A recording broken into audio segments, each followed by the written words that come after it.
Assalamualaikum warahmatullahi wabarakatuh. Selamat siang dan salam sejahtera bagi kita semua. Yang kami hormati, Ibu Insinyur Anti Sugiyarti MSI selaku PLT Kepala DP5A.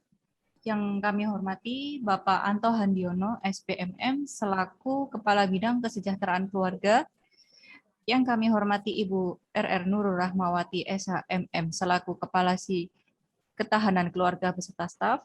Yang kami hormati Ibu Nurul Hidayati, MPSI Psikolog, selaku narasumber. Yang kami hormati Bapak Ibu peserta seminar yang berbahagia.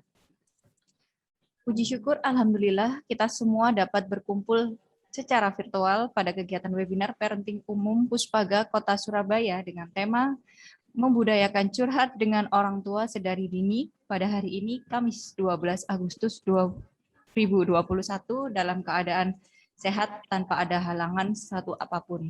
Amin ya robbal alamin. Perkenalkan, saya Rahma Reni selaku moderator yang akan memandu kegiatan webinar kita pada hari ini. Selanjutnya, memasuki sesi pemaparan materi dengan tema Membudayakan Curhat dengan Orang Tua Sedari Dini yang akan disampaikan oleh narasumber kita hari ini, Ibu Nurul Hidayati, MPSI Psikolog. Namun sebelumnya, izinkan saya untuk memperkenalkan terlebih dahulu narasumber kita pada hari ini.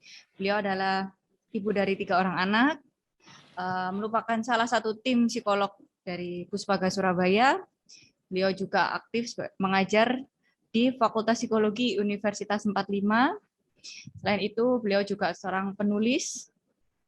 Nah, kalau untuk pendidikan, beliau S1 dan S2 dari Universitas Airlangga. Seperti itu.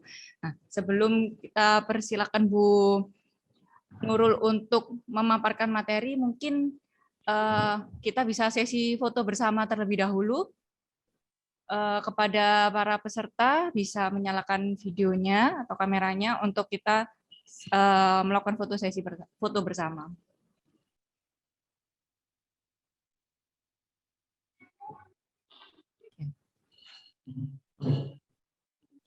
Baik.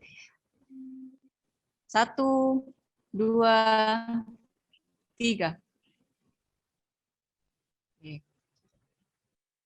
Berikan pose terbaiknya ya. Lagi. 1, 2, 3.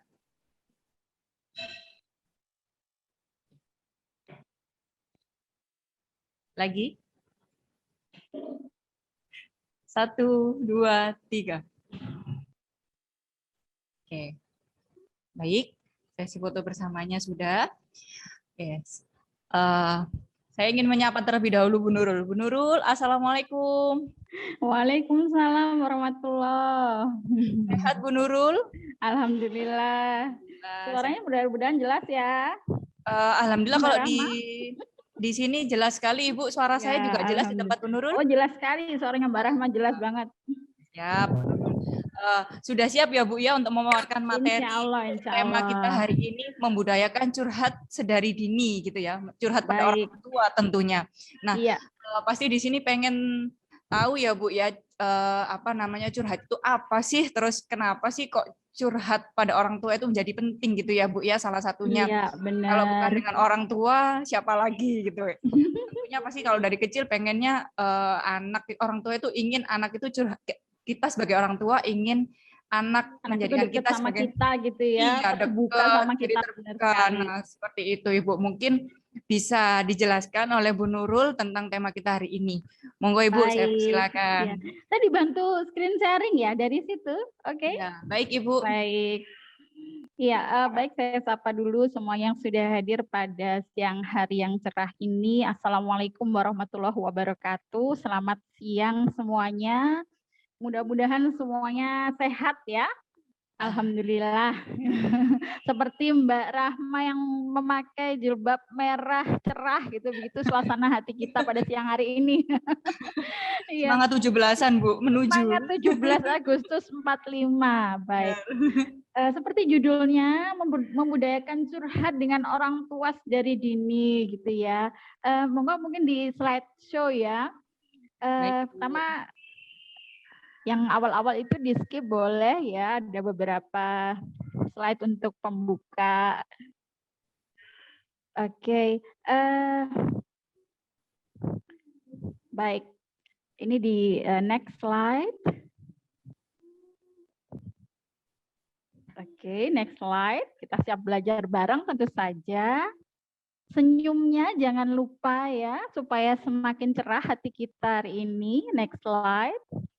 Ada 3 dalam tanda kutip ya aturan main. Yang pertama kita fokus ke sini, jadi HP-nya diturunin dulu, jangan disambi-sambi dulu gitu ya. Yang kedua kita seperti gelas kosong.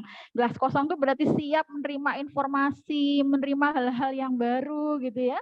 Kemudian pakai sikap anak kecil, kita tahu anak kecil tuh paling pingin tahu segala hal gitu ya, paling terbuka terhadap hal-hal yang baru dan antusias. Jadi saya harapkan di siang hari yang cerah ini kita antusias untuk berdiskusi. Saya yakin Bapak, Ibu, Mas, Mbak semuanya itu punya pengalaman-pengalaman yang barangkali juga berbeda dari apa yang saya sampaikan pada siang hari ini, sehingga kita bisa nanti diskusi. Baik, next slide. Kayak kalau slide yang selanjutnya ini kan perkenalan, tadi sudah dibacakan sama Mbak Rahma, jadi mungkin silakan next slide Mbak Rahma. Ini tadi yang dibacakan ya. Oke. Kita bicara problem ya, problem atau masalah. Sebenarnya kalau definisinya saya yakin kita itu tahu lah ya, apa itu problem, sesuatu yang mengganjal gitu ya, sesuatu yang membuat kita itu mungkin nggak nyaman. Kalau kaitannya sama pandemi bisa jadi itu PHK misalkan. Kalau kita termasuk yang terdampak secara ekonomi, kadang nggak di PHK tapi dirumahkan, bisa ya. Terus studi semasa pandemi ini menyampaikan fakta bahwa banyak konflik di keluarga itu meningkat. Kemudian permasalahan relasi antar pasangan, juga meningkatnya kekerasan dalam rumah tangga. Nah, hal-hal seperti itu sampai dengan hal-hal yang kecil-kecil ya, misalkan anak-anak yang seharian, anak-anak rewel, kemudian daring ya. Daring itu kalau sekolah daring itu banyak orang tua dan juga gurunya itu mengalami kesulitan-kesulitan. Ini dijelaskan tatap muka aja sulit, apalagi tatap layar kan gitu. Kemudian bagaimana nih anak-anak yang tidak termotivasi untuk sekolah, terus kemudian maunya main terus misalkan. Singkat cerita kita ini selalu hidup itu familiar banget dengan apa yang namanya problem itu keseharian. Nggak ada kita itu selama masih hidup kita selalu ada masalah. Itu tandanya kita punya kesempatan untuk berkembang ya. Dan kita punya kacamata sudut pandang tertentu terkait masalah itu. Antar satu orang tua dan orang tua yang lain pasti berbeda-beda gitu ya. Nah, nanti itu ruang untuk kita bertukar pikiran. Baik, next slide. Nah, baik, sebentar ya. Oke. Kalau dalam psikologi, masalah itu bisa berfungsi atau apa ya, berperan sebagai stresor. Stresor itu apa ya? Yang bikin kita stres gitu ya. Apakah selalu masalah itu bikin stres? Tidak selalu kalau kadarnya itu ringan. Tetapi begitu masalah itu melampaui ambang batas kemampuan kita menyelesaikannya, malah maka itu disebut sebagai distres. Bikin kita misalnya kurang tenang, bikin seorang anak itu jadi rewel, bikin seorang remaja itu galau gitu ya. Nah, level stres kan macam-macam. Kalau itu level ringan mungkin bisa diselesaikan sendiri. Tapi ketika sudah mulai levelnya sedang, levelnya berat, kita butuh support orang lain. Nah, kata kuncinya adalah orang lain ini siapa gitu ya. Tadi seperti yang disampaikan Mbak Rahma, harapannya itu adalah kita terbuka pada orang tua gitu ya. Orang tua menjadi tempat yang nyaman untuk curhat. Nah, Hans Christian Celia ya seorang tokoh psikologi itu mengkategorikan respon alami seseorang terhadap stresor itu bisa fight, melawan gitu ya, sehingga yang muncul tuh hormon adrenalinnya gitu ya. Fight, flight atau lari gitu ya, menghindar seperti itu, atau freeze. Freeze itu diam, pasif gitu. Nah, sebenarnya ada juga respon yang lain yang lebih aktif menghadapi. Nah, nanti kita pelajari. Namun, dari masalah-masalah itu kita sebenarnya banyak belajar sesuatu tentang orang lain, tentang lingkungan, dan juga tentang diri sendiri. Oke, next slide. Nah, permasalahan yang kemudian berdampak munculnya stres itu perlu dikelola dengan baik. Secara umum ada dua jenis pengelolaan ya. Apakah pengelolaan problem fokus coping ya, yang berfokus ke permasalahan langsung kayak gimana tuh? Kalau misalkan pelajar gitu ya, dia lagi punya PR yang dilakukan apa? Dikerjakan gitu ya. Ibu-ibu cucian menumpuk ya dicuci cuciannya gitu ya. Seorang pegawai kantor ada tugas ya dikerjakan. Tetapi tidak semua permasalahan itu serta-merta kita bisa langsung problem fokus coping. Kadang kita perlu menangani emosinya dulu. Itu yang dinamakan emotional focus coping. Misalkan kita ada rasa sakit hati dengan seseorang ya. Kita curhat dulu, kita relaksasi, atur napas dulu, menenangkan diri gitu ya. Itu namanya emotional focus coping. Misalnya kita bertengkar dengan seseorang, dengan teman, dengan pasangan, kemudian kita relaksasi dulu, kita self talk dulu, ayo tenang, gitu ya, tarik nafas, atau kita zikir gitu ya, atau kita melakukan hal-hal yang supaya kita nggak terpenjara sama emosi gitu. Nah itu namanya emotional focus coping. Mana yang lebih bagus? Sebenarnya dua-duanya itu boleh. Tapi kata kuncinya, ketika kita memakai emotional focus coping, itu hendaknya tidak berkepanjangan gitu ya, tidak terlalu lama di situ sehingga rentan untuk lupa menghadapi permasalahan yang sesungguhnya. Baik, next slide. Curhat itu apa? Tentu saja kita tahu ya, curhat itu apa toh gitu ya. Ketika kita menyampaikan isi hati, ketika kita sharing sama orang lain, ketika anak sharing sama orang tua, ketika seorang anak sharing sama temannya gitu ya. Ketika seorang dewasa sharing dengan rekan kerja dan sebagainya. Kepada siapa? Kalau di siang hari ini kita harapkan memang orang tua itu menjadi tempat curhat yang asik gitu dari anak-anaknya. Tetapi sebenarnya kepada siapa itu bisa kepada orang-orang yang lain dengan kata kunci bisa dipercaya, bisa kepada orang tua, bisa kepada teman, sahabat, anggota keluarga yang lain, ya, orang terdekat atau professional helper. Kita nih di Puspaga Surabaya ada tim psikologinya dan tim konselor yang siap membantu ya. Tinggal hubungi 112 gitu ya, command center, maka kita siap sebagai professional helper yang membantu warga kota Surabaya.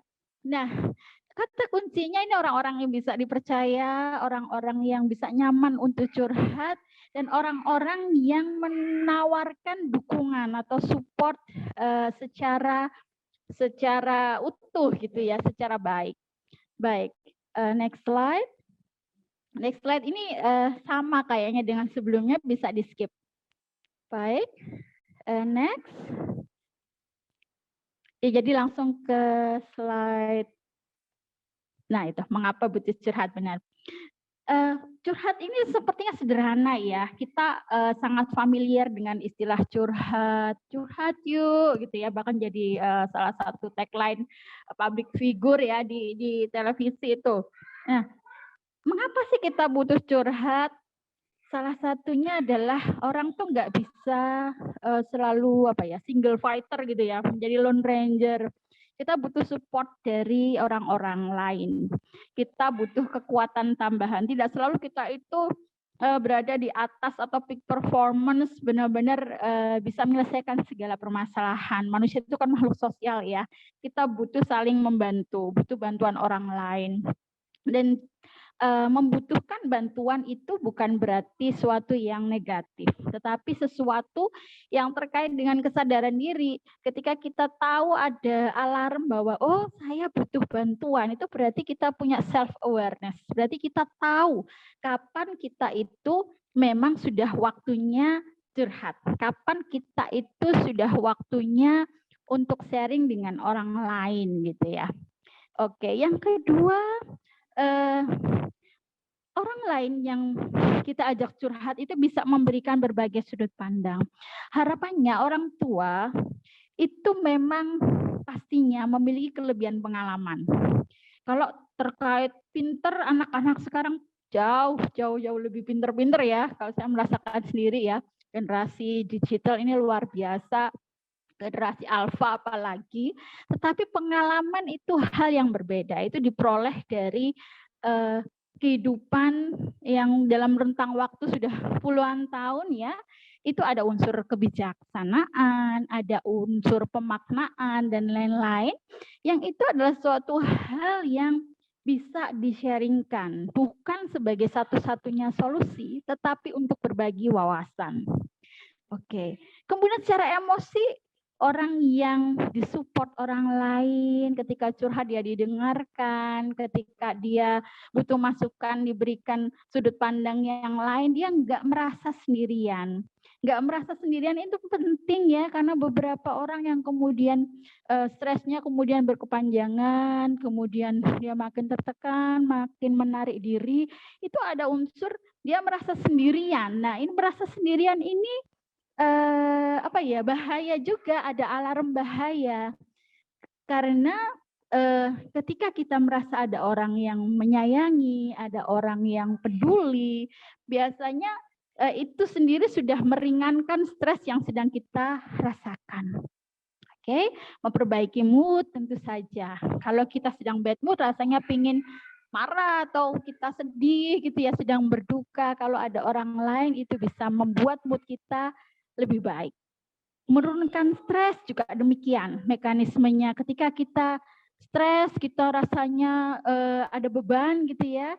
Ketika kita mengalirkan cerita dan disambut dengan baik, hanya didengarkan dalam tanda kutip, itu sudah banyak membuat beban di dalam dada itu terangkat gitu ya. Maka beberapa klien gitu ya yang kemudian menghubungi psikolog, menghubungi konselor, itu kadang 1-2 kali sudah selesai permasalahannya karena pada dasarnya mereka butuh curhat. Nah, kalau dilihat dari situ alangkah indahnya kalau memang curhat ini pada orang tua gitu ya.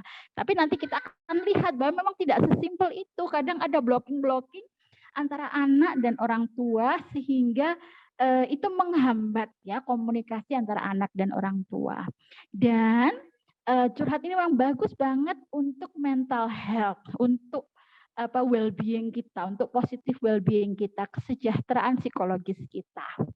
Maka tadi singkat kata curhat yuk itu banyak sekali manfaatnya, meskipun itu seakan-akan tuh hal sederhana banget, tiap hari saya curhat di mana gitu ya, di media sosial. Waktu itu bahaya juga itu kalau kita curhatnya di media sosial terus. Baik, next slide. Nah, di slide selanjutnya itu pertanyaannya adalah yang tagline untuk webinar kita ini, orang tua asik nggak untuk curhat? Nah, itu kan permasalahannya di situ ya.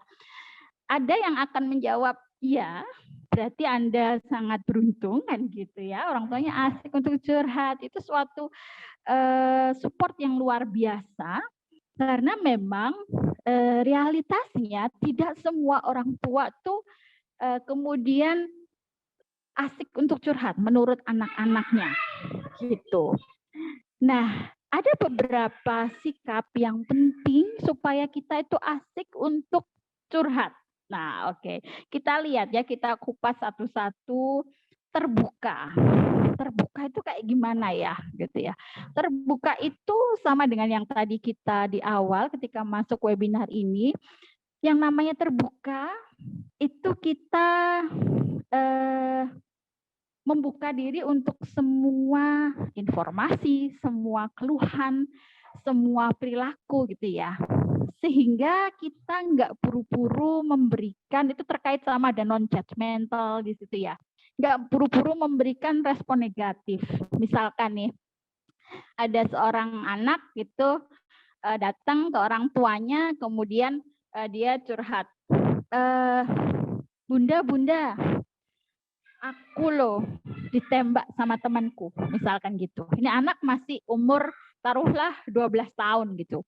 Nah, kalau kita tidak terbuka, maka respon kita akan memberikan judgement. Apa kecil-kecil udah pacaran gitu. Misalkan gitu. Atau itu pasti temanmu, kamu nggak bener itu ya, jauhin. Nah, misalkan gitu. Itu respon tertutup. Tapi kalau respon terbuka, kita akan tanya dengan tenang, ya. Ditembak sama temanmu, gimana ceritanya? Nah, dia akan berbicara lebih lanjut. Nah, kata kuncinya kalau kita memberikan respon terbuka, sikap terbuka, maka informasi lebih lanjut itu akan muncul selapis demi selapis, kayak kita ngupas bawang gitu ya, kayak peeling the onion. Nah, jujur, orang tua itu akan lebih mudah. Ini prinsip kayak kalau kita main-main Johari window itu loh. Trust atau kepercayaan itu akan muncul kalau kita juga membuka diri. Kita pingin anak kita terbuka, maka kita juga harus membuka diri. Misalkan anak-anak kita lagi sulit mengerjakan PR gitu ya. Ini loh, Bunda, aku kok sulit ya ini PR bahasa Inggris. Bunda dulu pinter nggak bahasa Inggris? Nah, misalkan gitu. Nah, kita buka juga bahwa oh iya, Bunda juga dulu mengalami kesulitan waktu pelajaran A gitu ya. Atau mungkin oh, Bunda dulu bahasa Inggrisnya bagus, tetapi Bunda kesulitan di mata pelajaran lain, matematika, misalnya nggak apa-apa kok kalau kita mengalami kesulitan di mata pelajaran tertentu. Nggak semua orang pinter di semua mata pelajaran. Nah, jadi kita jujur di situ. Jadi kalau kita pinginnya jadi orang tua yang sempurna gitu ya, malah itu kadang anak tuh jadi menjauh gitu ya. Misalkan, wah Bunda dulu semua mata pelajaran kecil gitu ya. Kamu gitu aja nggak bisa. Misalnya mungkin kamu malas sekali. Nah, kalau kita sudah seperti itu, maka itu membuat kita nggak asik untuk curhat, ya kan? Nah, non-judgmental itu terkait dengan sikap terbuka tadi. Nah, tentu akan membuat blocking ya ketika kita dikit-dikit menjudge anak kita. Apalagi kalau anak kita tuh sudah masuk ke usia remaja, sudah critical thinking-nya kuat, dia sudah punya perbandingan figur orang dewasa yang lain, ya kan? Terus kemudian kita dikit-dikit memberikan judgment. Nah, itu akan membuat anak-anak kita semakin blocking untuk berkomunikasi dengan kita, semakin ada hambatan. Nah, mindful atau hadir penuh ini terkait juga dengan mendengar aktif. Artinya gimana sih? Mendengar yang nggak aktif itu ada nggak? Banyak. Kalau kita diajak ngobrol, terus kemudian kita sibuk sambil scrolling handphone, kita sibuk balesin chat di WhatsApp misalkan, anak kita merasa, wah ini ayah atau bunda nggak sepenuhnya mendengarkan aku. Gitu.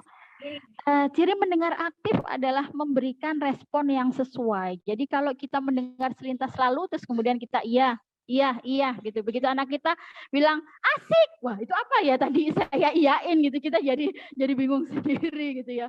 Karena kita mendengarnya cuma sekilas-kilas.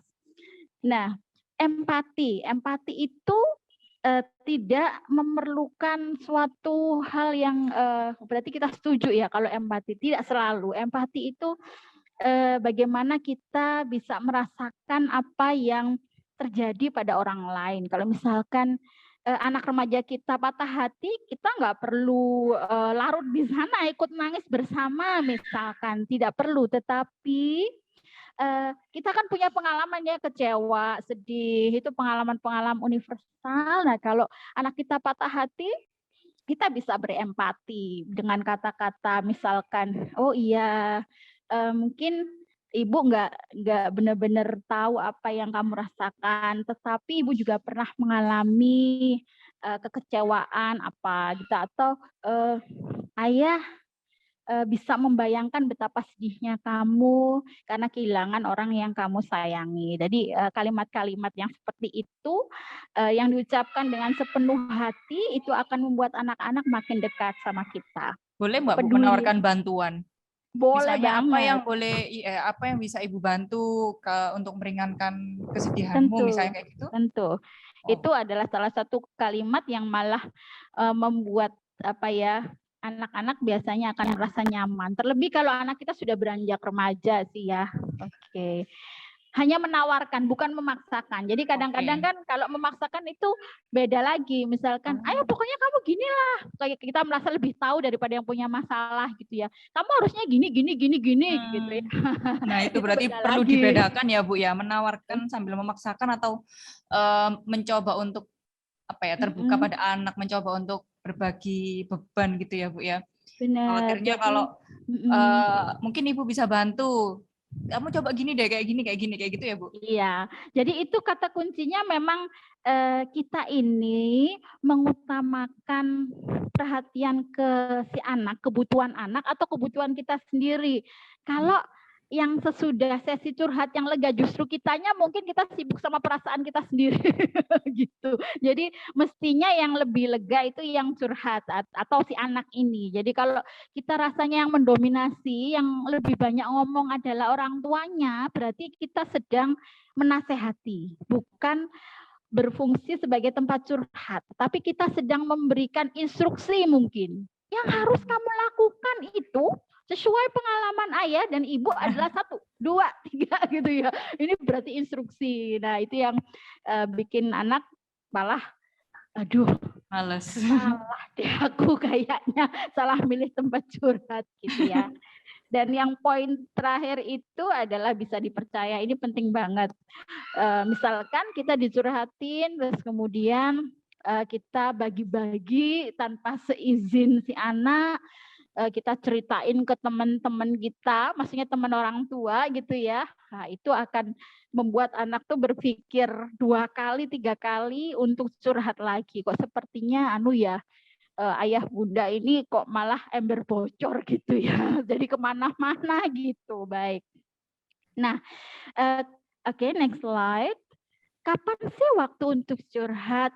Sebenarnya bebas ya, karena ini nggak ada rumusannya. Tetapi kata kuncinya kalau kita sudah mulai terbebani, dada rasanya sesak, atau mungkin moodnya jadi jelek, sudah mengganggu fungsi sehari-hari, mengganggu mood kita, jadi uring-uringan, kemudian jadi males ngapa-ngapain, misalkan lah itu, berarti emosi-emosi yang hadir itu sudah mulai membuat kita kewalahan. Nah, tapi perlu dipahami bahwa apapun latar belakang anak ya, karena sekarang juga banyak jenis keluarga, apakah keluarganya utuh, apakah keluarganya yang broken home, atau keluarga single parent, atau macam-macam ya, apalagi terdampak pandemi ini juga banyak anak-anak yatim atau yatim piatu yang karena pandemi, emosi-emosi yang muncul, kekhawatiran, kesedihan, kebahagiaan, ketakutan, penderitaan, stres, frustasi, itu sebenarnya emosi-emosi yang universal. Jadi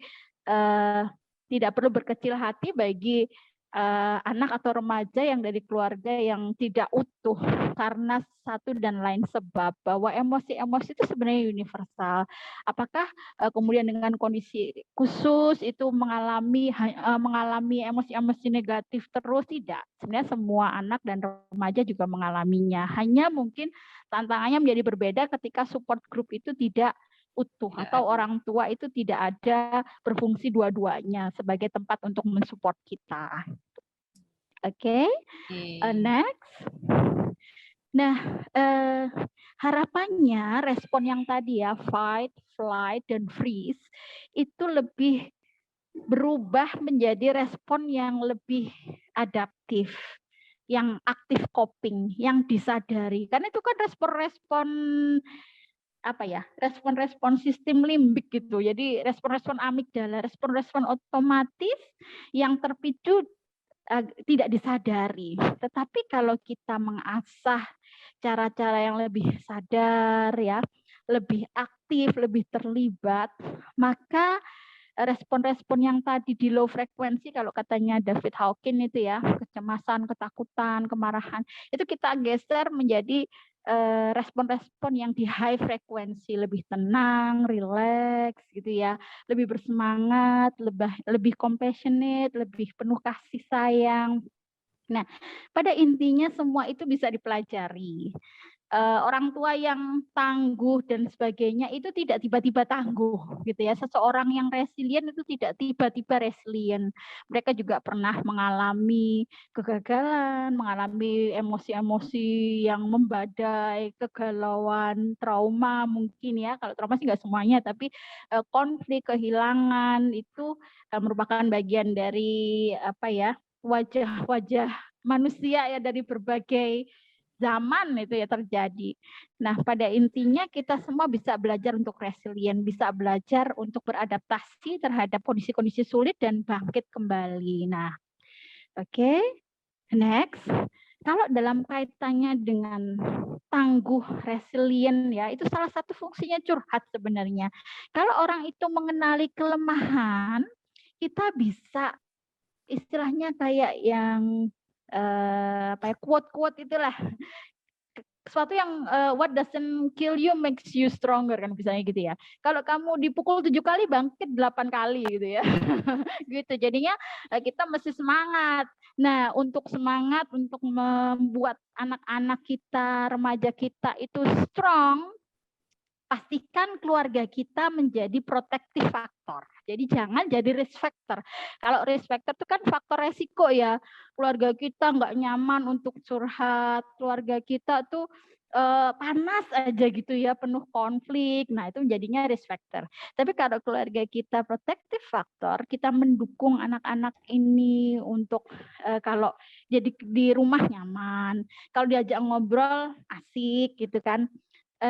Kalau diajak tanya jawab, kita jawabnya itu dari berbagai sudut pandang gitu ya, memberikan perspektif yang luas misalkan kayak gitu, maka itu yang kita sedang upayakan, antara lain dengan ajakan untuk yuk curhat yuk gitu ya.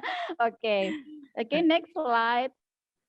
Nah, ini sedikit tentang komponen compassion. Sebenarnya ini juga dalam rangka memperkuat, membekali orang tua ketika muncul pertanyaan, kok anak-anak jauh ya dari aku gitu ya, kok aku kayaknya itu bukan tempat curhat yang baik, ada apa gitu ya.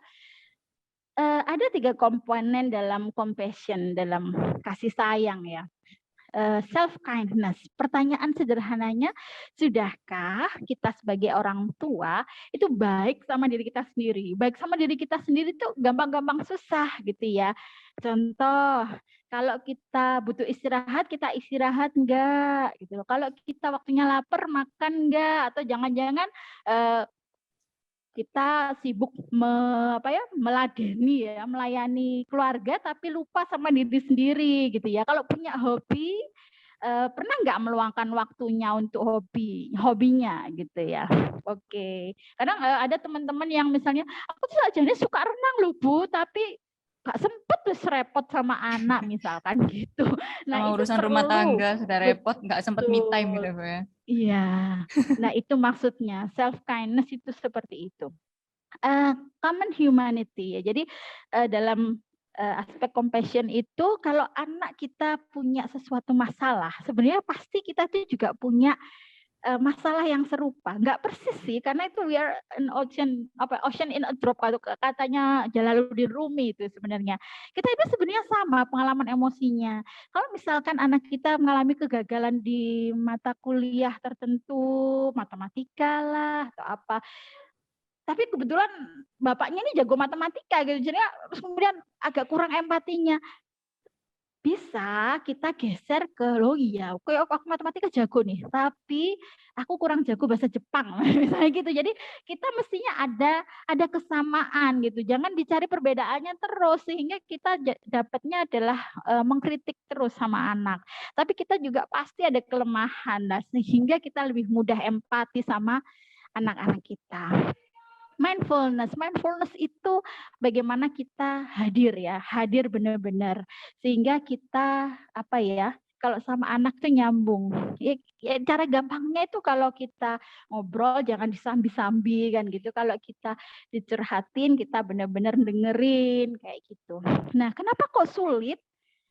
Bisa jadi kita punya unfinished business sehingga membuat kita itu terpicu emosinya. Kalau bahasa lainnya itu intrusi gitu. Ada sesuatu yang kemudian makwet gitu ya. Misalkan anak kita tuh sedang cerita tentang apa nih ya? Apa ya Mbak Rama ya yang lagi banyak dihadapi anak-anak sekarang, misalnya aku loh lagi naksir sama temanku misalkan gitu. Nah, kita punya unfinished business terkait relasi dengan lawan jenis misalkan. Terus kita jadi maubet gitu. Apa? Oh gitu. Jadi kita ada tema di situ, ada sensitivitas di tema tertentu terkait relasi. Atau mungkin anak kita dipukul sama anak yang lain, mengalami bullying fisik misalkan. Nah, kita pernah di suatu waktu di masa kecil pernah juga mengalami bullying. Jadi respon kita adalah respon yang akumulatif ya dengan pengalaman masa kecil kita. Itu maksudnya unfinished business. Jadi muatan emosinya jadi double gitu. Jadi kemarahan kita, apa yang kamu dipukul ya? Wah nggak benar ini gitu. Jadi kita nggak fokus sama masalah anak kita aja. Kita juga terpicu secara emosi. Nah, kalau kita dalam posisi seperti itu, maka kita agak sulit untuk dicurhatin karena kita nggak hadir sepenuhnya. Kita campur sama hal-hal yang pengalaman pribadi kita. Susah untuk netral juga ya Bu ya? Betul, susah untuk netral. Jadinya sudah makwet gitu kalau katanya Apa-apa orang dikaitkan dengan pengalaman masa lalu orang tuanya gitu. Betul, itu yang dimaksudkan unfinished business. Terus kemudian mungkin kita butuh compassion. Compassion dari siapa? Ya jangan minta dari anak ya, anaknya lagi butuh curhat, kita butuh compassion dari anak lah kualik ya. Jadi kita compassionnya dari diri sendiri, kita bisa positive self talk, kita ngomong yang nyaman dengan diri sendiri. Ya ada teknik-teknik tertentu yang mudah ya, kayak pelukan kupu-kupu gitu ya, kita memeluk diri sendiri dengan ngomong hal-hal yang positif.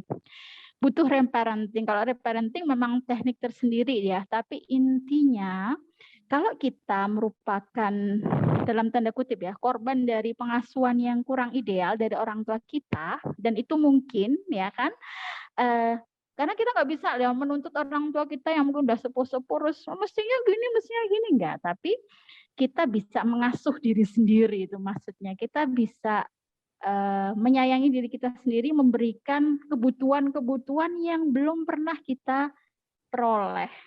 Nah, jadi kita akhirnya nggak nuntutnya ke anak, tetapi kita bisa belajar untuk reparenting diri kita sendiri gitu. Mirip dengan self kindness nggak Bu?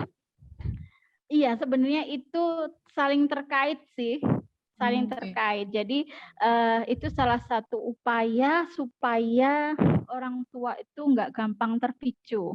Jadi, salah satunya dengan self talk yang positif, salah satunya dengan memberikan bisa memberikan pelukan ya, kalau butterfly hug itu kayak gitu, atau banyak teknik sih untuk itu. Bisa belajar nanti ya lewat ke Puspaga gitu, misalkan pengen tahu lebih jauh.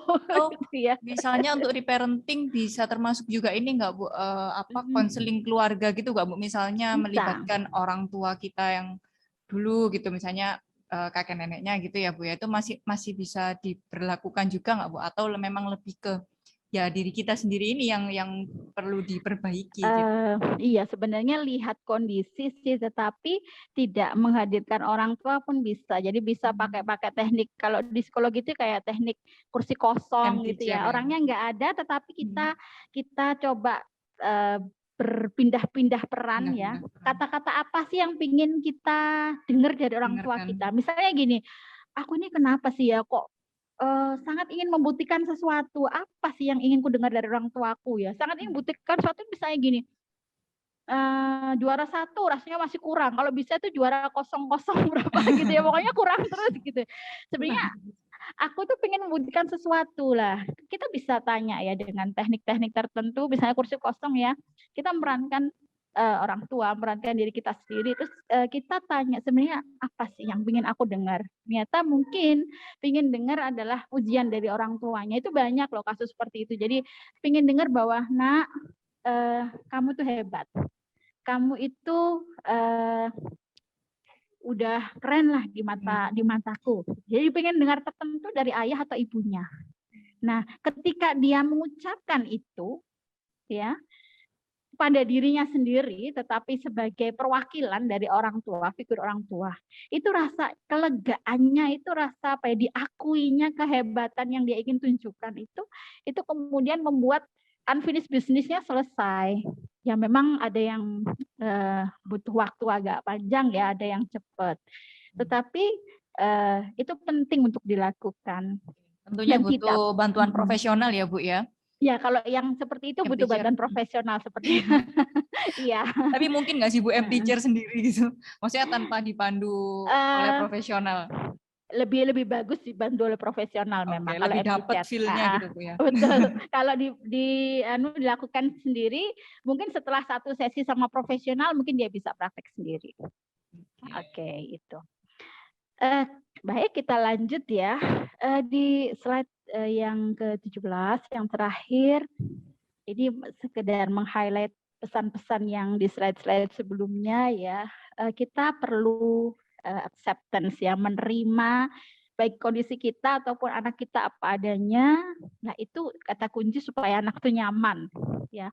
Forgiveness, memaafkan diri kita sendiri juga yang mungkin dan kemungkinan besar kita pasti bukan orang tua yang sempurna, misalnya pernah bentak-bentak anak, pernah cerewetin anak. Saya pun sebagai orang tua juga lakukan hal-hal seperti itu gitu ya. Jadi maka forgiveness itu harus diberikan untuk diri sendiri juga, karena kalau kita harus sempurna setiap saat, kayaknya itu tipis ya kemungkinan sebagai manusia itu kemudian nggak pernah marah, misalnya nggak pernah ngomel, nggak pernah ngomong yang nada tinggi, kayaknya sekali waktu pasti itu ada.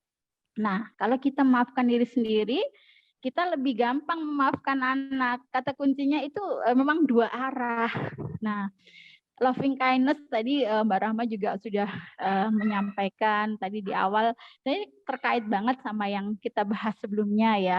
Kita perlu bicara yang penuh kasih ke diri sendiri sehingga lebih mudah juga ke anak. Jadi intinya apa yang kita lakukan sama diri sendiri itu akan juga lebih mudah kita lakukan ke orang lain. Kalau kita ngomongnya ke diri sendiri itu penuh tuntutan, misalnya aku harus gini, aku nggak boleh gini, banyak harus dan banyak seharusnya, maka kita cenderung gitu juga ke anak. Tapi kalau kita lebih soft, lebih acceptance ya, lebih loving, lebih bicaranya itu lebih adem gitu ya, lebih nyaman, maka orang lain juga akan menerima perlakuan yang lebih nyaman dari kita. Makanya latihannya sama diri sendiri dulu. Kita membereskan di diri sendiri dulu. Nah, termasuk tadi ya, asuhlah diri dengan penuh kasih sayang, itu bagian dari apa yang perlu kita lakukan. Nah, tips mudahnya itu kalau pengen ubah satu hal dulu. Maka satu perubahan kecil itu akan berdampak ke banyak hal yang lain. Misalnya satu hal dulu, saya dalam seminggu ini saya akan punya satu sesi curhat yang full gitu sama anak remaja saya gitu. 1 jam aja. Saya akan ngomong dengan prinsip-prinsip tadi.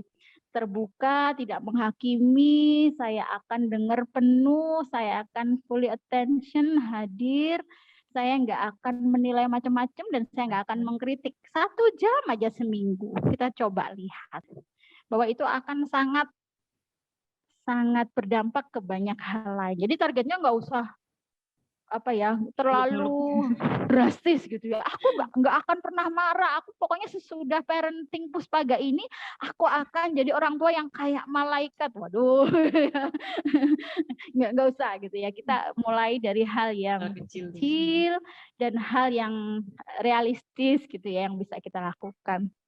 Dan larangannya adalah jangan menyalahkan diri sendiri, misalkan karena berarti aku selama ini salah ya dalam parenting gini-gini. Enggak, sebenarnya saya percaya bahwa semua orang tua itu pasti berusaha melakukan yang terbaik. Maka menyalahkan diri sendiri itu tidak akan menyelesaikan masalah ya. Oke. Menyalahkan orang lain, termasuk menyalahkan orang tua kita sendiri. Berarti aku kayak gini ini karena aku dulu juga korban KDRT loh. Makanya aku juga KDRT sama anakku lah. Kapan selesainya? Ini harus diputus lingkaran seperti itu. Kalau kita pernah mengalami kekerasan di masa kecil, bukan berarti itu adalah legalitas untuk kita melakukan kekerasan ke anak kita. Harus berhenti di kita, selesai di kita gitu ya. Menyalahkan anak-anak apalagi, tujuan kita selalu diskusi seperti ini gitu ya lewat webinar parentingnya Puspaga itu bukan untuk kemudian nanti nyalahin anak kita gitu ya. Justru kita belajar untuk semakin dekat sama anak, semakin kita nggak banyak blocking, nggak banyak hambatan komunikasi dengan anak, dan juga saling belajar. Bukan berarti berarti ini kalau narasumbernya ini berarti udah perfect parentingnya. Tidak juga, kita saling belajar gitu ya. Karena memang sebagai orang tua itu nggak ada kamus bakunya ya. Jadi kita selalu belajar sepanjang rentang usia. Saya kira itu materi kita pada siang hari ini. Selebihnya kita bisa tanya jawab, kita bisa diskusi saling curhat, atau saling curhat juga boleh, atau mau berbagi pengalaman. Saya punya cara lain loh untuk bisa lebih dekat sama anak. Silakan, saya akan dengan senang hati untuk mendapat masukan. Terima kasih Mbak Rahma. Mungkin saya kembalikan kepada Mbak Rahma selaku moderator acara kita. Oke, terima kasih Bu Nurul atas pemaparan materinya. Sungguh luar biasa sekali. Tentunya sebagai orang tua harus selalu aktif. Meskipun tidak ada orang tua yang sempurna ya Bu ya, tapi paling tidak mau berusaha untuk memutus mata rantai pengasuhan yang salah. Jika memang kitanya, misalnya orang tua ini pernah mengalami pengasuhan yang salah gitu ya Bu ya. Jadi ingin lebih baik pada anak-anak kita nantinya. Nah, tentunya untuk bisa jadi teman curhat yang menyenangkan bagi anak, kita sendiri harus jadi orang yang menyenangkan juga ya Bu ya. Jangan sampai seperti yang disampaikan Bu Nurul tadi, self blaming. Terus kemudian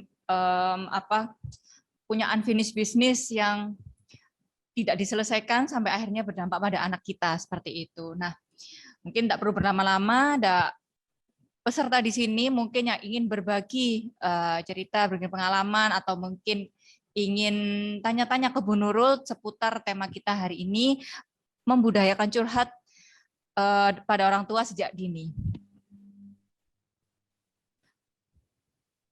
Oke. Sebenarnya tadi sudah ada beberapa pertanyaan yang sempat masuk di Puspaga yang oleh panitia coba share. Oke.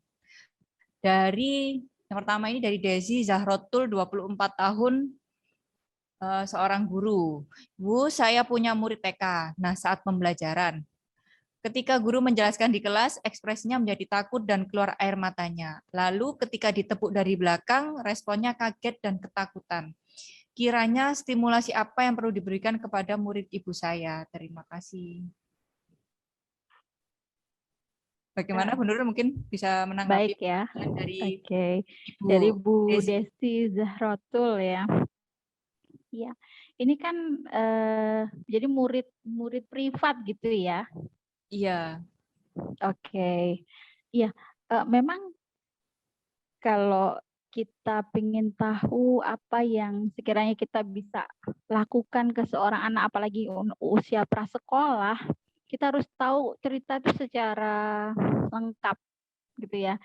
Kan kemungkinannya banyak itu ketika dia ekspresi takut, keluar air mata, apa yang ada di pikiran anak itu kita nggak boleh tebak-tebak. Jadi memang harus tahu.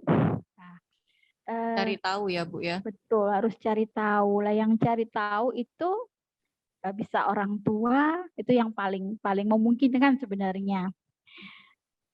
Atau orang lain yang juga terdekat, bisa guru TK.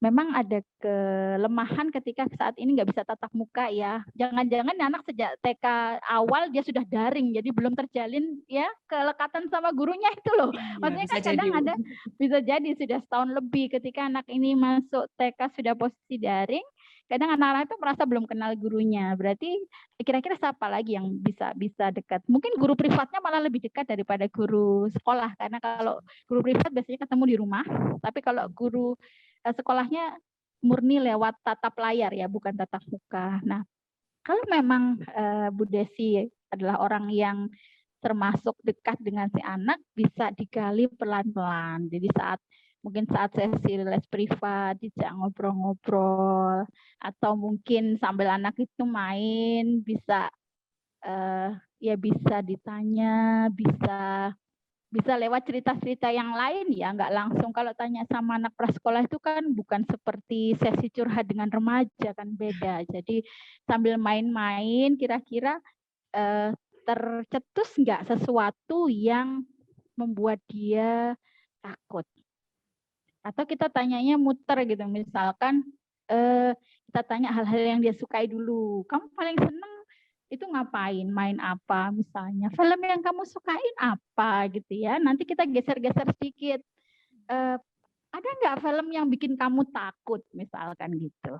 Atau pernah nggak kamu, jadi kita tanyanya itu nggak langsung To the point gitu ya Bu ya. nggak langsung to the point, karena apalagi anak-anak kecil itu ya, itu kan sangat peka. Tapi kalau kita sosok yang dekat sama anak, biasanya nggak akan butuh waktu yang lama untuk dia cerita. Jadi dapatkan cerita utuhnya, baru kita tahu mesti ngapain.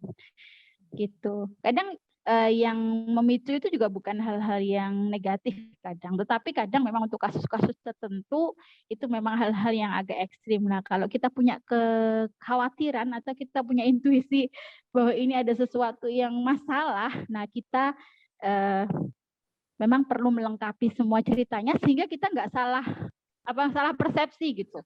Nanti kita mikirnya sudah jelek-jelek, ternyata ketakutannya itu ketakutan yang masih wajar gitu. Jadi supaya kita presisi gitu, maka kita ceritanya harus lengkap dulu. Itu Bu Desi. Semoga bisa menjawab ya Bu ya. Atau mungkin kalau ada yang ingin lebih jelas lagi, mungkin bisa live interaksi dengan Bu Nurul seperti itu. Tadi dari jawaban Bu Nurul saya sempat dengar kalau anak-anak mungkin caranya berbeda. Apakah memang kalau untuk menggali atau mencari tahu informasi ketika anak ini sedang nangis atau apa, itu beda ya Bu antara anak-anak dengan remaja? Atau sebenarnya sama aja? Sangat berbeda ya, apalagi anak-anak prasekolah kalau kita bandingkan sama remaja. Anak-anak prasekolah dengan anak-anak SD aja berbeda kan gitu. Saya kasih contoh nih kalau masalah ketakutan tuh dengan pengalaman saya dengan anak saya yang TK gitu ya. Waktu itu anak saya takut banget sama yang namanya kuburan gitu, makam. Terus dia bilang, aku nggak mau mati, dia bilang gitu. Aku nggak mau tuh makam tuh serem. Kenapa? Lah kalau mati kan gelap itu. Di situ aku besok kalau mati aku mau ngajak mama kan gitu. Loh gimana sih? Ternyata dia takut itu, dia di dalam tanah gimana ya gitu. Kalau orang dimakamkan itu pasti takut gitu karena gelap, dia bilang. Jadi mikirnya itu sebenarnya sangat sangat sederhana dan sangat terkait dengan pengalaman dia. Jadi kita nggak usah buru-buru mikir, anak ini berarti takut ya, berarti kurang beriman dong gitu. Enggak. Gitu. Dia ternyata takut karena kan dia takut gelap. Biasanya kalau dia ke kamar mandi dia minta diantar kan, jadi dia merasa orang yang dimakamkan itu pasti takut gelap gitu. gitu. Jadi dia nggak mau mati itu karena gelap gitu.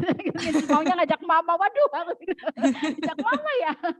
Gitu. Ternyata semata-mata tafsirannya itu sangat sangat terkait sama pengalaman keseharian dia. Diklarifikasi ya Bu ya, Iya, ketakutannya ini harus apa ya? kita dapat apa sebenarnya yang bikin takut itu. Baik, oke. Pertanyaan selanjutnya. Oke, dari Diana 45 tahun, relawan pengurangan risiko bencana. Bagaimana dengan anak atau remaja yang orang tuanya memiliki masalah, namun tidak menyadari bahwa masalah itu berawal dari dirinya? Sejalan dengan ketangguhan keluarga, bagaimana memberikan awareness atau kesadaran bahwa akar permasalahan anak tidak mau curhat itu karena kondisi internal orang tua. Monggo Bu Nurul. Baik, oke. Terima kasih pertanyaan yang bagus sekali Bu Diana ya. Seorang relawan pengurangan risiko bencana, luar biasa sekali, ini sangat dibutuhkan ya di masa-masa seperti ini, relawan terkait bencana.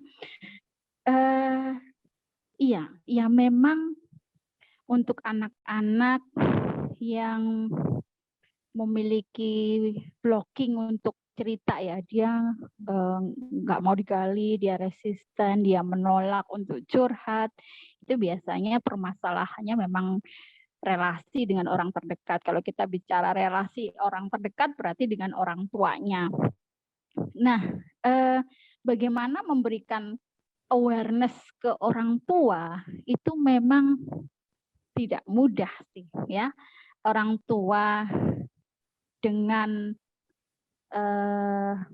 kondisi tertentu yang dia sudah punya blocking dengan anaknya, biasanya memang akan defensif ya untuk mengakui bahwa permasalahannya itu memang dari rumah. Nah, kalau kita memang interaksinya dengan si anak, ya mungkin awalnya kita coba untuk kuatkan si anak. Ya memang idealnya kita harus menyentuh ke keluarganya. Tetapi apa yang kita bisa jangkau dulu kita kuatkan. Jadi kalau memang kita adalah relawan untuk pendampingan anak korban kekerasan atau apa, kita bisa kuatkan si anaknya dulu, ya nggak apa-apa itu dulu kita kuatkan. Tapi kalau kita bisa masuk ke keluarganya, kita lihat dari ayah dan ibunya atau orang-orang di situ, kira-kira mana yang bisa untuk lebih welcome sama kita. Itu dulu. Jadi pada prinsipnya apa dulu yang bisa kita ubah, apa dulu yang kita bisa jangkau. Kadang memang kondisinya sangat tidak ideal sehingga yang bisa kita jangkau hanya anaknya saja. Ya meskipun perkembangannya akan relatif lebih tidak ideal, tapi itu pun nggak apa-apa. Itu sama dengan misalnya korban kekerasan pada anak, orang tuanya benar-benar tidak kompromi ya, tidak itu banget, tidak kooperatif, maka anaknya yang memang kadang diamankan gitu misalnya di shelter atau di mana, tetapi kalau orang tuanya bisa kita jangkau, atau kalau nggak ada orang tuanya, neneknya atau kakeknya siapa yang bisa kita akses dan itu bisa welcome untuk berubah atau bekerja sama kita. Mungkin itu sih. Ya, mungkin Bu Diana tadi selaku penanya, kalau ada hal yang masih ingin ditanyakan, mungkin bisa live interaksi dengan Bu Nurul. Ya, bisa monggo. Silakan Bu Diana. Nah, barangkali bisa sharing juga seperti apa sih sebenarnya kasusnya persisnya seperti apa. Iya, karena juga menarik ya Bu ya kayak gitu. Itu tidak semua korban mau terbuka misalnya, apalagi orang tuanya yang punya anaknya jadi korban misalnya seperti itu. Nah, ya, dan itu sering saya temui juga Mbak Rahma waktu itu kan kebetulan sama teman-teman psikolog sekolah itu kami bergerak ke semua sekolah SD negeri Surabaya. Itu untuk kasus-kasus tertentu memang orang tua atau keluarganya yang resisten. Jadi di home visit juga nggak terbuka, pihak sekolahnya home visit juga dia nggak menyambut dengan baik, kadang juga lebih menyalahkan anaknya, ini anaknya memang nakal, ini anaknya memang bermasalah gitu. Jadi tidak, memang itu awareness-nya nggak ada, dan dalam posisi orang masih denial, masih menyangkal ada masalah, bahwa masalah itu ya di anaknya ini yang nakal, ini remajanya yang nakal. Itu memang dalam posisi seperti itu orang belum siap untuk berubah. gitu. Berarti Jadi menunggu waktu untuk beliaunya ini lebih aware gitu ya Pak. Oh ya memang ini dimulai dari saya gitu ya Bu ya. Ada iya, sesuatu ya yang harus kita diubah yang dari terpaksa saya. harus nyari celah. Maksudnya kalau orang tuanya memang sangat tidak kooperatif, barangkali figur orang dewasa yang lebih kooperatif, bisa neneknya, bisa kakeknya, bisa Pak D-nya, bisa siapa gitu kita cari. Karena kalau nunggu orang tuanya yang fasenya masih denial, ya sulit untuk kita ajak berubah.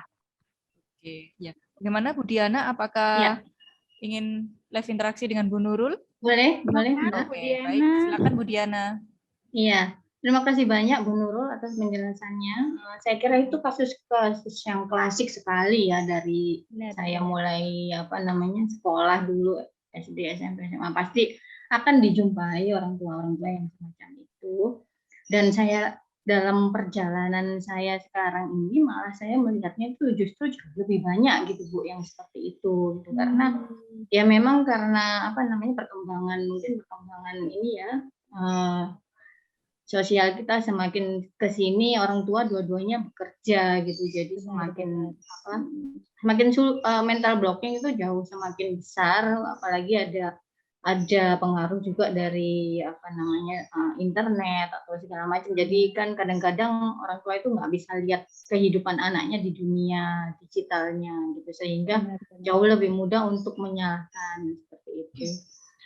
Cuman ya itu tadi saya baru tahu kalau kita bisa masuk lewat pintu-pintu yang lain ya, jadi bisa lewat istilahnya sudah bukan circle keluarga inti lagi gitu, masih bisa dimungkinkan ya Bu ya. Makanya itu kemarin tadi waktu saya ngisi ini formulir itu saya sempat terpikirkan gitu kan, waktu ada pertanyaan webinar apalagi yang yang sekiranya bisa diadakan oleh DP5A itu saya mau usul ini Bu. Mempersiapkan orang tua, mempersiapkan menjadi orang tua gitu. Kadang-kadang kan kita Bu, anak-anak sekarang kan ya kalau untuk istilahnya secara fisik dan mental itu kan udah beda banget Bu ya sama orang tua zaman kita dulu atau ya kita sekarang sebagai orang tua gitu. Kalau bisa kita preparedness-nya dari awal gitu, persiapannya dari awal pada saat mereka mau menjadi orang tua itu kalau bisa ada persiapannya fisik, mental, bagaimana menghadapi anak-anak sekarang ya seperti itu. Dan terima kasih banyak Bu Nurul. Terima kasih juga buat Bu Diana. Iya. Jadi Bu Diana ini sangat bersemangat banget ya mengikuti dari satu webinar ke webinar lain dari Puspaga. Terima kasih banyak.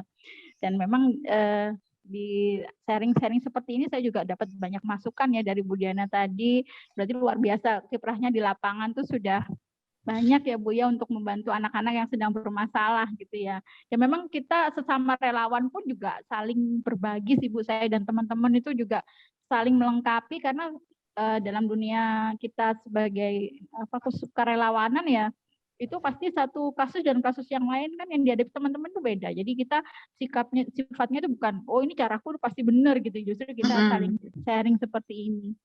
Karena ya benar di dunia digital kayak gini seringkali orang tua tuh dalam tanda kutip ya lalai ya bahwa ketika anak sibuk dengan gadgetnya anteng kayaknya kok aman padahal yang dibuka itu bisa luar biasa macam-macam gitu kan, itu yang sering tidak disadari. Tetapi ketika kita menyampaikan, kadang sebagai psikolog itu juga dilema loh Bu, kadang sebagai psikolog gitu misalnya kan kita menyampaikan ke kerabat gitu ya, nah ini loh tolong hati-hati terkait ini aktivitas digitalnya barangkali perlu dibatasi gitu loh, kan itu yang psikolog kasih tahu dong anakku loh, kok situ yang psikolog ya gimana, situ kan orang tuanya gitu ya.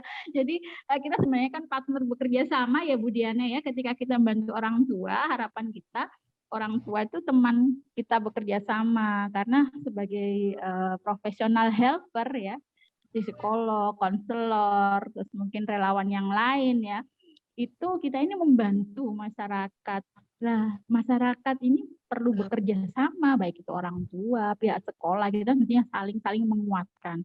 Kalau jangkauan tangan profesional sendiri seberapa panjang sih? Nggak panjang ya, karena sehari-hari itu yang membimbing anak-anak adalah orang tua. Jadi pada akhirnya orang tua itu yang perannya sangat-sangat besar untuk pengasuhan itu sendiri.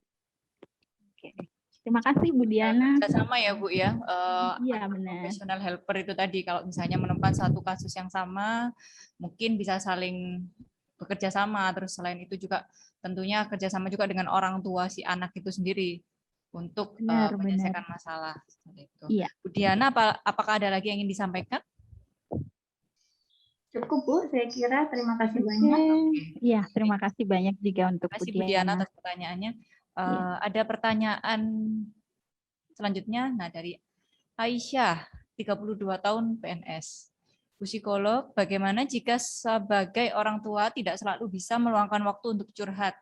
Jika weekend mungkin lebih sering, tapi weekdays rasanya minim sekali untuk bisa meluangkan waktu sharing dengan anak. Karena secara energi dan emosi rasanya tidak hadir saat weekdays. Pulang sampai rumah udah capek gitu Bu ya. Nah itu bagaimana Bu kira-kira solusinya? Iya Bu Aisyah, iya. Ya memang ini dilema orang tua zaman sekarang ya. Kita tahu pekerjaan itu cukup menyita waktu, apalagi kalau kita kerja di kantor-kantor yang sudah full mulai 8 sampai 5 sore, masih juga lembur sampai malam-malam misalkan begitu. Kadang kita mengurusi orang lain tetapi keluarga jadi kurang terwadahi gitu kebutuhannya. Kita mengenal adanya kuantitas dan kualitas ya kalau kita terkait dengan komunikasi. Ketika kita bisa satu waktu curhat aja selama seminggu yang benar-benar berkualitas itu sebenarnya sudah bagus. Tapi kalau kita mau lebih baik lagi, memang kita perlu belajar teknik-teknik relaksasi sederhana. Jadi saya pun juga ibu yang bekerja gitu ya, yang juga merasakan misalkan ketika kita sedang banyak load kerjaan gitu ya, misal sedang ngerjakan apalah, laporan kah atau apa gitu ya. Kemudian kesabaran tuh menipis. Nah, bagaimana kita belajar untuk ketegangan kita itu kemudian diturunkan ya dengan cara relaksasi sederhana. Yang paling sederhana adalah nafas perut ya. Kita nafas panjang lah ya. Kemudian kita hembuskan perlahan. 7 kali nafas perut biasanya kita sudah lebih rileks. Atau misalnya nafas 478 ya, dihirup dalam 4 ketukan, 1, 2, 3, 4, ditahan dalam waktu 7 ketukan, 1, 2, 3, 4, sampai 7 ya, terus dihembuskan dalam 8 hitungan. Nah, kita ambil beberapa kali, nafas 478, untuk apa? Untuk membuat tubuh kita rileks, oksigen yang ada di dalam peredaran darah kita lebih banyak, sehingga lebih siap untuk melakukan ya apakah itu berinteraksi sama anak atau apa gitu ya. Jadi kalaupun tidak curhat, tidak ada sesi curhat khusus gitu ya, ngobrol dengan anak pun kan kita perlu hadir. Misalnya kita ngobrolnya sambil santai di ruang keluarga atau sambil nonton TV bareng gitu ya. Kalau kita hadir dengan emosi yang sudah tertata, dengan rileks, itu tetap jatuhnya berbeda dengan ketika kita hadir masih membawa emosi, sisa-sisa emosi dari kantor, misalkan habis dimarahi bos, misalnya habis kepikiran LPG-nya belum selesai gitu ya, atau kita bikin laporan apa, laporan keuangan atau apa gitu, laporan kegiatan belum selesai, atau kita lagi ada tugas yang masih menumpuk terus kita pikir kita bawa ke rumah. Jadi sesuatu itu yang masih mengganjal itu kita lepaskan, kita lebih rileks, sehingga waktu di rumah kita emosinya sudah lebih santai dan kita bisa berinteraksi sama anak itu nggak membawa beban emosi dari kantor. Begitu juga kalau kita ke kantor nggak bawa beban emosi dari rumah gitu, sebaliknya gitu. Jadi di restart dulu kayak kita ngerestart komputer dengan cara nafas itu tadi. Jadi kita nafasnya itu dengan nafas-nafas panjang, nafas perut, 7 kali nafas perut, dengan nafas 478 misalkan, dengan self talk positif, misalkan saya di rumah, saya bersyukur anak-anak saya sehat, saya bersyukur sudah selamat sampai di rumah, saya merasa bahagia melihat anak-anak saya tumbuh sehat, anak saya pinter, kayak gitu-gitu. Jadi positif self talk juga perlu banget supaya kita itu berada di frekuensinya higher frekuensi tadi kalau katanya David Hawkins kan gitu. Kita di frekuensi yang untuk siap untuk memberi gitu. Jadi bukan frekuensi yang low. Kalau low itu kan kita pengennya marah, kita pengennya ngomel-ngomel kayak gitu. Jadi kita naikkan frekuensi kita ke frekuensi yang high frekuensi. Kurang lebihnya begitu sih. Dan itu bisa dilatih. Jadi itu bisa banget untuk dilatih. Oke, baik. Jadi intinya kalau kita memang ingin berinteraksi secara emosi, berinteraksi secara baik, kita tentunya harus punya emosi yang positif dulu ya, Bu ya. Benar, emosinya jadi PR-PR yang dari kantor itu tidak terbawa sampai di rumah. Biar ditaruh di kantor aja. Iya. Gitu. Begitu pula kita sampai kantor, urusan ke rumah tanggaan nggak perlu dibawa sampai kantor seperti itu ya, Bu ya. Oke. Kita latihan begitu. Mungkin ada satu pertanyaan. Panitia mungkin ada satu lagi pertanyaan. Oke, ada satu lagi, Bu. Dari Anggi, 40 tahun, ibu rumah tangga. Bagaimana cara agar anak bisa curhat lagi dengan orang tua? Karena dulu semasa SD, anak sering curhat, tapi di usia 15 tahun ini mulai berkurang. Hal apa yang harus kami lakukan, Bu? Monggo, Bu Nurul. Baik, Bu Anggi. Ya, memang ini permasalahan yang sangat sering dihadapi orang tua ya, ibu dan ayah yang anaknya beranjak remaja ya, karena memang itu hormonal ya, remaja itu secara hormon dia punya ketertarikan yang meluas gitu ya, dia tertarik sama dunia luar, dia tertarik untuk berinteraksi sama sebaya, dia punya tantangan-tantangan banyak di luar, dia sudah mulai menjauh dari milik orang tua ya, dan itu wajar. Tetapi kalau Ibu Anggi sebelumnya sudah punya pengalaman yang sangat baik, anaknya suka curhat sama ibu, berarti sebenarnya attachment-nya itu sudah bagus gitu ya. Anak ibu sudah punya kelekatan yang bagus dengan ibu, anak ibu sudah punya trust yang bagus dengan ibu. Kalau dia menjauh, sebenarnya sekian persennya karena dia remaja aja sih. Jadi sebenarnya insya Allah nggak ada masalah. Memang frekuensi atau intensitasnya pasti akan berbeda dengan anak-anak yang masih usia anak gitu ya. Sudah 15 tahun, udah remaja madya ya. Maka intensitas menurun itu wajar. Tetapi jangan sampai tidak ada interaksi yang yang terbuka sama sekali. Jadi tetaplah kita berusaha untuk terus merangkul anak-anak remaja kita. Ya tidak sama sih pastinya intensitasnya dengan anak. Kalau ibu misalnya feelingnya atau intuisinya bicara kayak anakku ada sesuatu yang ditutup-tutupi misalnya gitu ya, ya kita bisa lah kita tanya-tanya dengan perlahan, tetapi tentu saja kita di prinsip-prinsip itu harus dipegang yang tadi ya, terbuka, non-judgmental, bagaimana anak itu nyaman, kita tidak memberikan penilaian macam-macam, tidak memberikan banyak petuah dan lain-lain, dan kita bisa dipercaya, kita jujur, kita memberikan sikap-sikap yang positif, biasanya anak-anak itu akan mau terbuka meskipun bentuknya akan berbeda dengan anak-anak yang usianya lebih muda. Itu wajar kalau remaja sih, Bu.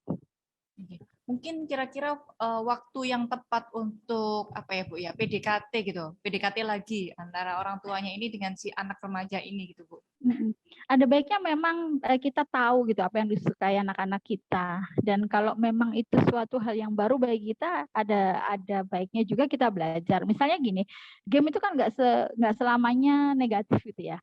Kalau misalnya saya sendiri juga bukan orang tua yang suka game, tapi saya juga pengen tahu gitu loh. Misalnya anak-anak sekarang sukanya apa ya? FF itu apa sih gitu ya. Jadi kita pengen tahu juga dunia anak-anak termasuk game yang dimainkan, atau mungkin mereka suka ngikutin channel YouTube tertentu meskipun kita sebenarnya itu apa sih gitu ya. Misalnya oh ini suka YouTuber A atau YouTuber B, kita cari tahu dulu, kita kepoin dulu, bukan untuk menyelidiki yang bagaimana, bukan, tetapi oh ini toh minat anak remajaku. Jadi kita bisa tahu topik-topik apa yang menarik perhatian mereka, karena biasanya anak remaja ini jadi antusias kalau tahu kalau ayah ibundanya ini juga nggak kudet banget gitu loh. Misalnya, oh aku tahu itu anu ya, si ini ya BTS YouTuber mungkin, Bu. ini ya, BTS ya. Oh ini channel ini Mantapku McD. Jiwa misalnya gitu. Jadi atau mungkin dia suka kuliner gitu ya. Kamu suka ini ya MasterChef yang ini yang tereliminasi apalah. Loh, kok ibuku tahu ya gitu. Jadi mereka senang banget kalau kita tahu. Oh ini lagu apa BTS yang apalah lagunya, misalnya kita awalnya nggak tahu tapi karena kita cari tahu kemudian kita jadi tahu gitu. Atau tiba-tiba pada waktu booming itu kita traktir BTS meal gitu kan, senang itu. banget, dapatnya ya susah. Kok tumben ya orang tuaku gitu. Orang tuaku kok wow gitu. Jadi kita masuk ke sana. Berawal dari minatnya ya Bu ya, untuk bisa deket Minatnya. lagi gitu. Oke. Betul. Yang mungkin Tapi orang tua semangatnya juga semangat jujur ya, bukan semangat untuk untuk mengintervensi terlalu dalam, bukan. Oke. Supaya bisa menyelami, masuk ke dunianya anak Benar. remaja itu tadi ya Bu ya, supaya Untuk menyelami, untuk memahami pendidikan. lebih baik lagi. Oke. Apakah ada pertanyaan lain lagi dari panitia mungkin? Oke. Baik. Oke, mungkin ini Bu Nurul, apa itu tadi kan sebenarnya hampir sama aja ya Bu, ya mirip-mirip, cuman caranya berbeda. Ketika tadi anak-anak kita bisa mulai dari permainan yang sedang dia lakukan. Kalau remaja mungkin dari minatnya mereka gitu ya Bu ya. Cuman caranya aja yang beda gitu Bu. Betul, caranya yang berbeda. Tapi selama kita itu sudah bagus ya, fondasinya, attachment-nya dapat, trust-nya ada, terus mereka itu suka sering-sering curhat gitu waktu anak-anak, itu berarti sudah sebenarnya fondasinya sudah bagus. Jadi nggak akan sulit untuk meraihnya kembali, karena memang perubahan yang secara natural mereka berubah itu kan hormonal. Jadi itu sebenarnya hal-hal yang wajar aja. Cuman kadang memang orang tua jadi khawatir sih, wah kok berubah ya, jangan-jangan begini, jangan-jangan begitu. Tapi selalu tidak ada masalah sih. Oke, mungkin ini Bu ya, orang tua perlu belajar karakteristik remaja. Nah, itu juga kita Jadi perlu tahu. tidak kaget dengan Berbeda. perubahan sikap anaknya ketika dari anak-anak ke remaja gitu ya Bu ya. Ketika anak-anak moodnya itu cenderung gampang gitu, nanti kalau remaja kan agak swing gitu moodnya ya, agak habis itu bete, gampang bete gitu ya. Oke, itu memang khas remaja sih. Jadi kalau hal itu tidak dipahami orang tua, malah orang tua kesulitan untuk bisa membuat khawatir, terus membuat kadang persepsinya jadi beda gitu. Salah sangka nanti. Betul. Gimana panitia? Baik. Bentar ya Bu ya. Ini ada satu pertanyaan lagi tapi masih dirangkum sama panitia. Iya. Ini luar biasa ya, yang ini antusiasmenya juga. Temanya menarik soalnya bukan sekarang ini tidak remaja khususnya yang mau terbuka sama orang tua. Kalau dari anak-anak tidak dilatih untuk dekat dengan orang tuanya, begitu Bu ya. Kalau sudah terlatih dari kecil, tinggal menyesuaikan aja dengan karakteristik remaja. Tapi kalau sama sekali dari kecil tidak dipupuk gitu ya, tidak dilatih, makin sulit ketika anak sudah mulai remaja gitu. Iya, makin sulit ketika dia pondasinya belum ada, tapi bukan berarti mustahil. Tetap bisa benar. Tapi memang lebih mudah kalau pondasinya itu udah ada. Benar-benar sepakat Bu. Nah ini pertanyaannya Ibu, saya bacakan ya Bu. Oke. Dari Reskina, 20 tahun, mahasiswi. Bu Nurul mau bertanya, kalau ada orang tua yang merasa tidak dibutuhkan oleh anaknya yang sudah remaja karena tidak pernah curhat dengan orang tua, padahal ketika anak remajanya curhat malah disepelekan seperti masalah yang kamu hadapi tidak seberat apa yang mama hadapi sekarang. Kamu masih remaja, apa yang kamu bebankan? Baiknya sebagai remaja, tindakan apa yang harus diambil agar tidak menyinggung orang tua namun membuat mereka paham bahwa anak remajanya juga ingin didengar. Mohon maaf jika membingungkan. Terima kasih, Bu Nurul. Baik, ini Mbak Gina ini mahasiswa saya loh di 45. Mbak Oke. Gina, terima kasih udah hadir. Pertanyaannya sangat bagus sekali ya. Banyak ini memang keluhan seperti ini. Kadang kita orang tua tuh suka nggak sadar ya. Pengennya anak dekat, begitu anak mendekat dicuekin atau malah disalahkan. Serba repot ya jadi remaja juga ya. Bukan cuma jadi orang tua yang gak gampang, jadi remaja juga gak gampang. Serba salah. Iya, disuruh curhat tapi begitu curhat dicuekin gitu atau dibandingin sama masalah-masalah orang dewasa. Iya memang ini pertanyaan yang luar biasa karena ini remaja yang empatik ya. Justru dia pengen memahami orang tuanya. Jarang ini remaja kayak gini, ini beruntung banget jadi orang tuanya gitu ya. Sampai memikirkan bagaimana ya caranya supaya orang tuanya nggak tersinggung. Yang pertama, yang kedua orang tuanya paham. Ini remaja yang luar biasa empatik. Tentu kalau kita pengen orang tua kita benar-benar ready gitu ya. Orang tua tuh siap untuk memberikan respon terbaiknya ya, berhubung remaja yang luar biasa. Ya kita pilih waktunya ya. Biasanya ini orang tua yang bingung milih waktunya, tapi ini anaknya nih. Hebatnya di situ. Pilih waktunya, waktu yang lebih baik memang waktu-waktu yang ketika orang tua kita enggak sedang sibuk ya. Misalnya sibuk itu gini, kalau kita WFH itu kan ada jam-jam kita memang di rumah, tapi kita sedang kerja, kita sedang mengerjakan suatu. Kalau dosen itu lagi koreksi gitu ya, lagi bikin laporan ini gitu ya. Kalau dia punya profesi lain, mungkin dia berada di rumah, tapi dia di kamar atau di tempat kerja yang dia harus mengerjakan tugas-tugas dari kantor. Nah, di waktu-waktu seperti itu ya jangan dicurhatin. Nah, gitu. Jadi kita ambil waktu santai mungkin di jam makan siang, atau mungkin di waktu sore atau di waktu-waktu yang sekiranya load kerjanya sudah menurun. Itu dari sisi waktu. Kalau dari sisi yang lain supaya nggak tersinggung, sebenarnya salah satu tugas orang tua itu bagaimana, justru tugas orang tua ya untuk nggak gampang tersinggungan. Tetapi ketika anak ini memahami orang tuanya mungkin rentan tersinggung, ya berarti dari Mbak Kinanya yang menata kata-kata ya. Orang itu biasanya mudah tersinggung kalau kita memakai kalimat-kalimat yang judgmental, yang menohok, menuduh atau makjelub gitu ya. Misalkan gini, kalimat gini, seorang remaja berkata ke orang tuanya, ya misalnya menyalahkan gitu ya. Kenapa sih ibu kok nggak perhatian banget sama Kina misalnya gitu. Itu kan menyalahkan. Nah, tetapi kalau kita mengubah kalimatnya misalnya, ibu kapan kira-kira ada waktu Kina mau dong jalan-jalan bareng misalnya, atau nonton film bareng dong kalau punya film kesukaan misalnya, ngedrakor bareng dong sama Kina, misalkan gitu.